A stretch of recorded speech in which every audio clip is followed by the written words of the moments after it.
आणि यानंतर महाराष्ट्राला सुखावणारी बातमी। मान्सून महाराष्ट्रामध्ये दाखल झालेला आहे। तब्बल 12 दिवस आधीच मान्सूनची महाराष्ट्रामध्ये एंट्री झाली आहे। सध्या तळ कोकणामध्ये मान्सून दाखल झाल्याची माहिती हवामान विभागाने दिली आहे। महाराष्ट्रामध्ये साधारण 7 जूनला मान्सून दाखल होतो, मात्र यंदा वेळेच्या आधीच मान्सून दाखल झालाय। यामुळे शेतकऱ्यांसह सर्वसामान्यांनाही मोठा दिलासा मिळालाय।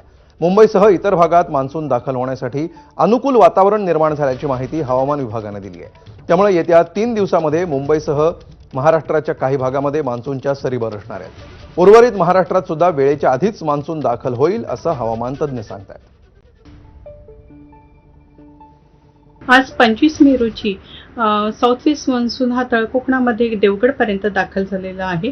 सर्वसाधारणतः जी सरासरी तारीख आहे महाराष्ट्र गोव्यामध्ये दाखल होण्याची ती 5 जून आहे। त्याच्या अगेन्स्टमध्ये आपल्याला 10 दिवस आधी तो दाखल झालेला आहे।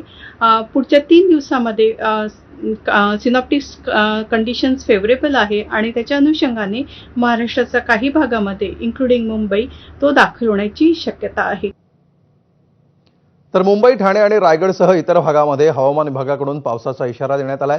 रायगड जिल्ह्याला ऑरेंज अलर्ट तर मुंबई, ठाण्यासाठी येलो अलर्ट जारी करण्यात आलाय। राज्यामध्ये सध्या काही ठिकाणी जोरदार पाऊस कोसळतोय। येत्या काही दिवसांमध्ये पावसाचं प्रमाण आणखी वाढण्याची शक्यता आहे।